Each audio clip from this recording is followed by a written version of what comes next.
Hello and welcome to an off-day episode of Clark and Addison Born into the Ivy. I'm your host David, and we are here to do a top 25 countdown today of the top 25 pitching seasons of the last 25 years. So let's get started. I'm going to share my screen here. Wrong thing.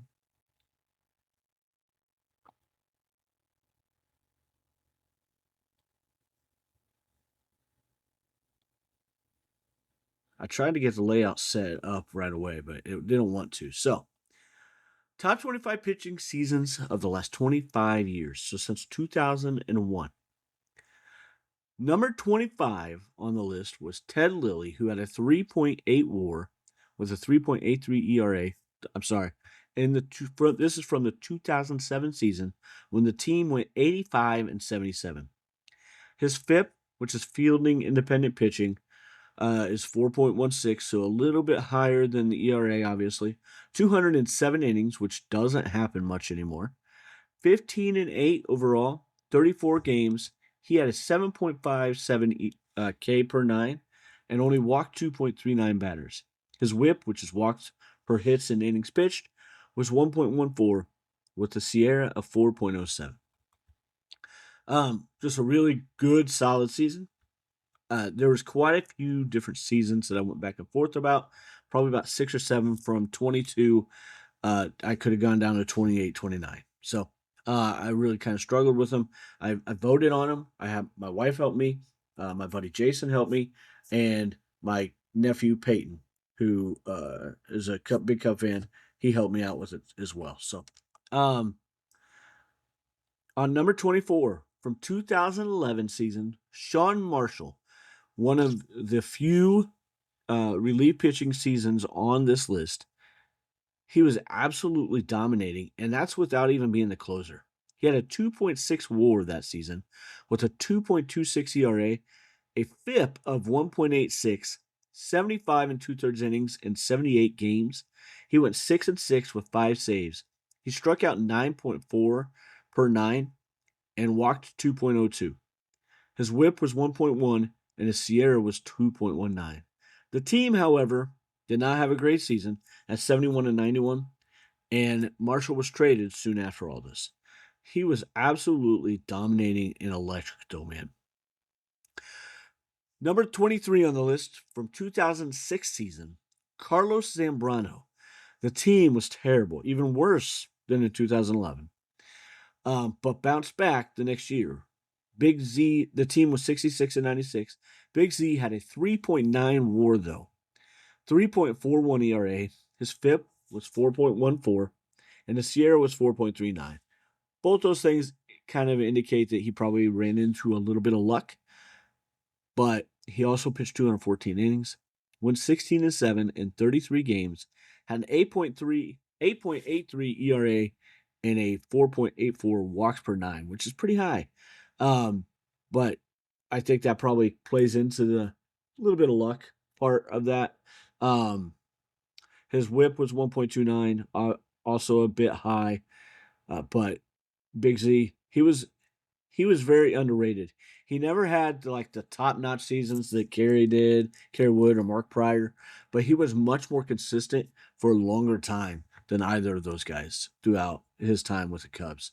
And I don't think it's remembered correctly the way he should because of that.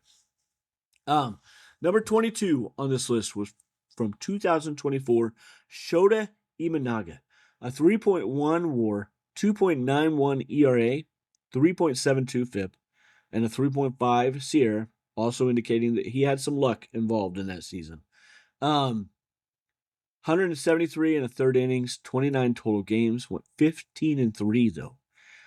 Struck out just over 9 batters per 9 innings, and only walked 1.45. His whip was 1.02, which is incredibly good. The team went 83-79. As a team, we were all pretty discouraged by that. We thought that they would be better for sure. But Shota did his part. And then obviously last year had his bounce back where he wasn't as great. But in 2024, he was an absolute excellent pitcher.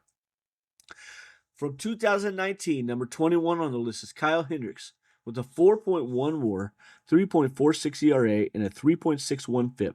His SIERA was a bit higher at 4.38. In 30 games, he had 177 innings and went 11-10.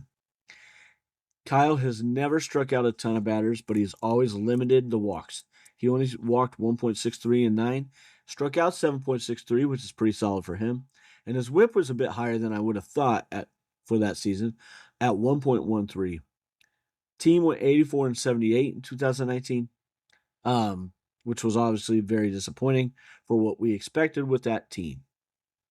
Kyle is another one who is always much better than, or for a good long stretch, than I think that people want to remember, except like diehard fans. In 2010, number 20 on this list, Carlos Marmol, 2.7 WAR, a 2.55 ERA, a FIP of 2.01, and a SIERA of 2.34. In 77 and 2/3 innings, 77 games, he went 2-3 with 38 saves, the most saves since then. Like, nobody's topped that mark since 2010. Carlos was an excellent, excellent pitcher that I think gets forgotten about as to how great he was. Number 19 on the list from 2002 was Kerry Wood, 3.6 WAR, 3.66 ERA, and a 3.86 FIP. 213 innings, 213 and 2/3 innings, and 33 starts. He went 12-11, struck out 9.14 K per 9, walked 4.09, but that was part of, Kerry was effectively wild, so to speak. And his whip was 1.24. 67-95 for the team, though, which was obviously rather disappointing. And number 18 on the list from 2016 was Jake Arrieta.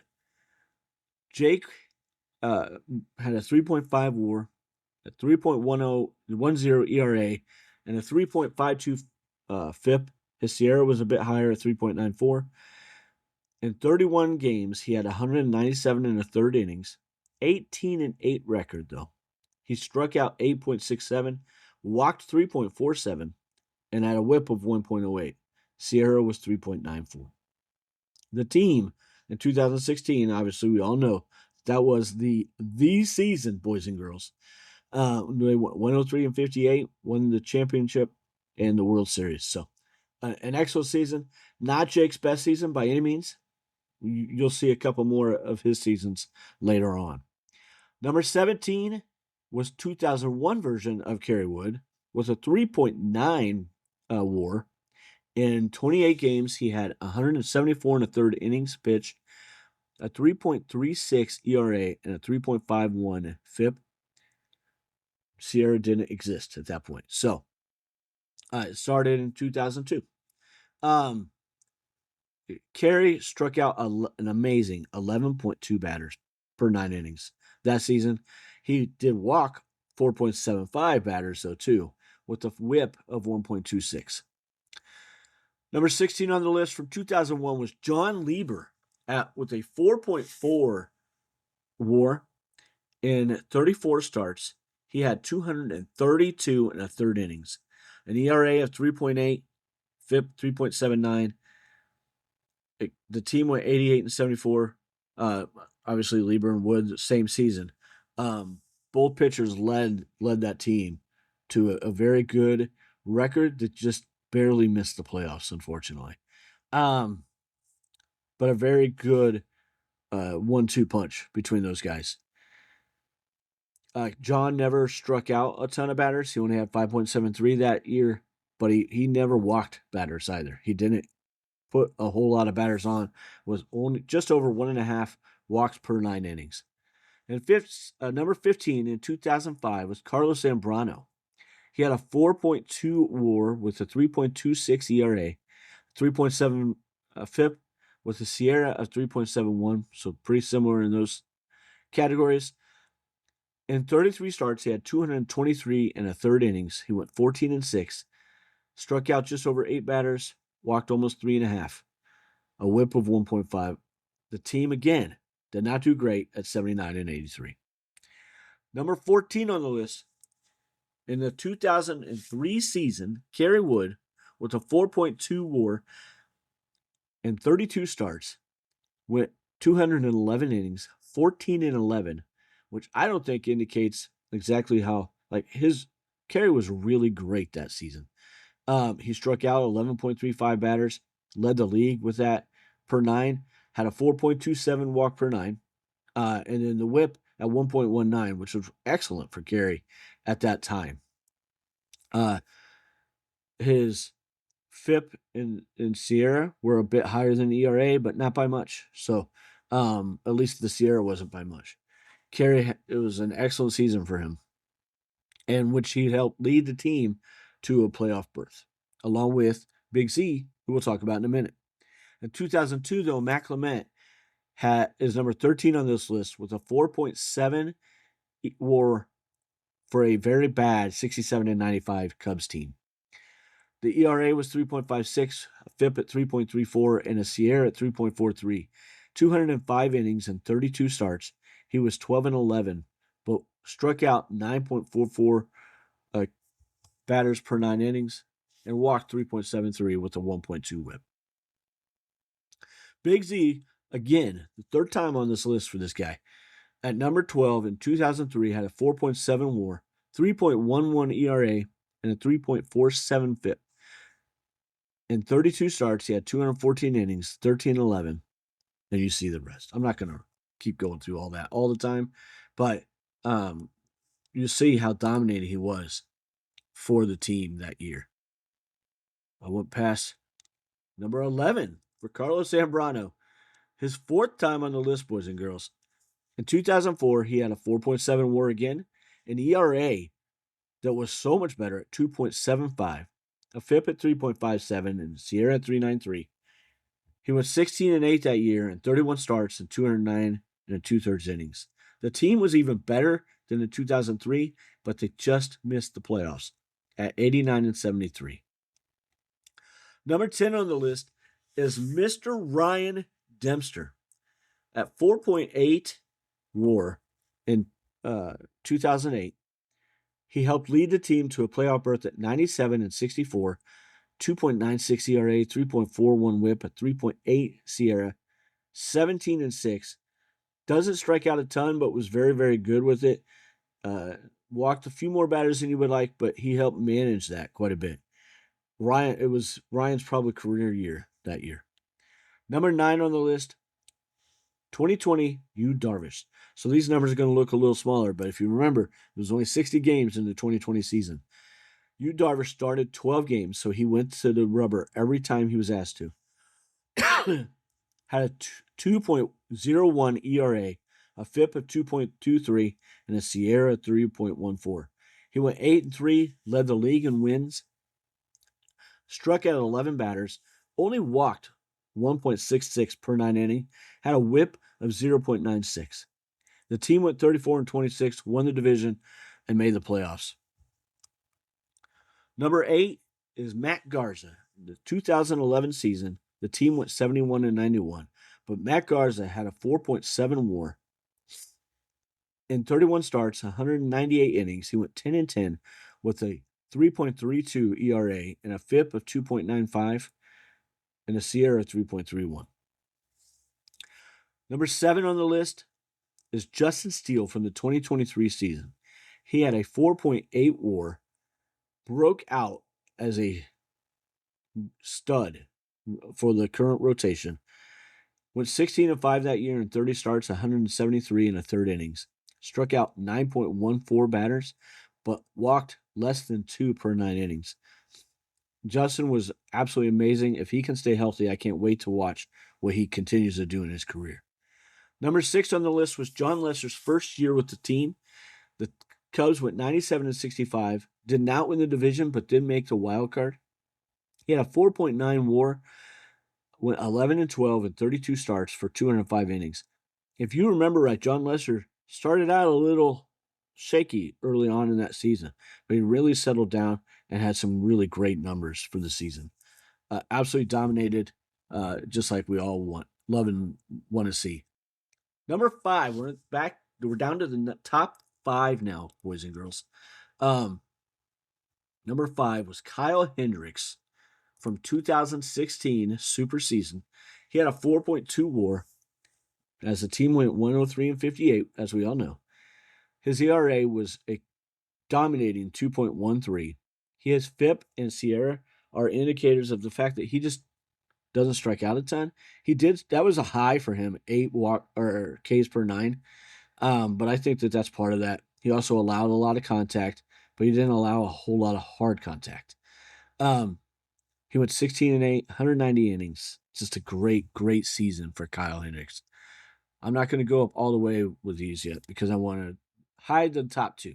So, number 4 was 2016 season, Jon Lester. I know John's WAR was higher, but I felt like everything else was more dominating for him that year. He did not strike out quite as many, and he walked a few more, but his whip, he didn't allow as many runs or batters. He went 19-5, 202 thirds innings, 202 and 2/3 in 32 starts, an ERA of an 2.44, almost a whole run less than the season from 2015. Jon Lester was an absolute stud and helped carry that team. He was the rock that really carried it. But those 3 guys, Jon Lester, Kyle Hendricks, and Jake Arrieta, they were an excellent, excellent threesome. And 3 aces in their own right. Number 3 from the 2014 season was Jake Arrieta, who had a 5.3 WAR. The team went 73-89. It was right before they really started to take off. This is after they had picked him up and from Baltimore. And what a trade that was that the Cubs made to get him and Pedro Strop. He had an ERA of 2.53, a FIP of 2.26, and a Sierra of 2.83. He went 10-5 in 25 starts for 156 and 2/3 innings. Struck out over 9.5 batters per 9, walked less than 2.5 batters per 9, and had a whip of .99. Yep, I'm not going to be able to hide the number 1. So that's okay. Number 2 on the list. I went back and forth a little bit between these guys because Pryor's WAR was insanely high. That 2003 pitching staff with Pryor, Wood, and Big Z, and Matt Clement, they were all really, really good as well.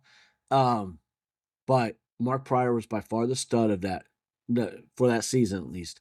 7.8 WAR, 2.43 ERA, a 2.47 WHIP, a 2.82 Sierra. The dude went 18-6 in 30 starts, struck out almost 10.5 batters per 9, and walked less than 2.25 per 9, at 2.13. His whip was 1.10. But I don't think it was quite as dominating as the 2015 season from Jake Arrieta, who had a 7 WAR. I think it should have been higher looking at these numbers. I don't quite understand why it wasn't, but that's okay. The team went 97-65. Again, won the wild card. He pitched that wild card game against Pittsburgh and dominated that team. I mean, dominated that in that game. He had a 1.77 ERA, a 2.35 whip, or FIP, a 2.75 Sierra. Hit 33 starts, 229 innings. Probably got a little bit overworked. He and Madden have both talked about that a little bit. More Madden. The team went 22-6, or Jake went 22-6 in his starts. 22-6. Won the Cy Young.